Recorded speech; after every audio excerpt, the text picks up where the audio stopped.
நீங்க 15 கட்சி வச்சிருந்தப்பவும் கருணாநிதி தோத்து இருக்கிறாருங்க. அதுக்கு அர்த்தம் வந்து கூட்டணி வந்து ஆட்டோமேட்டிக்கா கேரண்டிலாம் கிடையாது. கூட்டணி வச்சும் தோத்து இருக்கிறாரு, கூட்டணி வைக்காம ஜெயிச்சதே இல்லை. இதுதான் திமுக பொறுத்தவரையில என்னுடைய வரையறப்பு.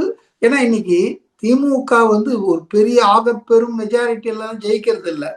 போன சட்டமன்ற தேர்தல் கணக்கெல்லாம் எடுத்து பார்த்தீங்கன்னாலே, அதாவது 10,000 வாக்குகளுக்கு கீழே ஒரு 40 தொகுதிகள்ல ஜெயிச்சிருக்காங்க அவங்க.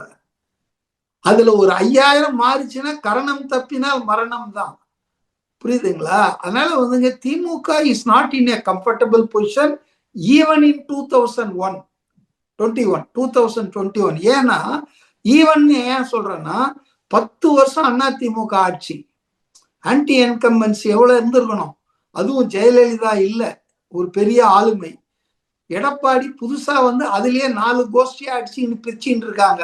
இந்த பக்கம் டிடிவி, இந்த பக்கம் ஓபிஎஸ், இப்படி சசிகலான்னு. இவ்வளவு தர்ம சங்கடமான நிலைமையில 10 வருஷம் தொடர்ந்த ஆட்சி, புகார், ஊழல் புகார், அந்த புகார்னு பண்ணியும் வெறும் 4% தான் ஸ்கிராப் த்ரூ ஆனாரு திமுக ஸ்டாலின்.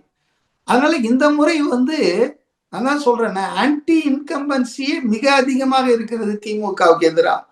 அதனால வந்து கூட்டணி இல்லாமல்லாம் கனவு கூட காண மாட்டாங்க. அது பொய் செய்தி தான்.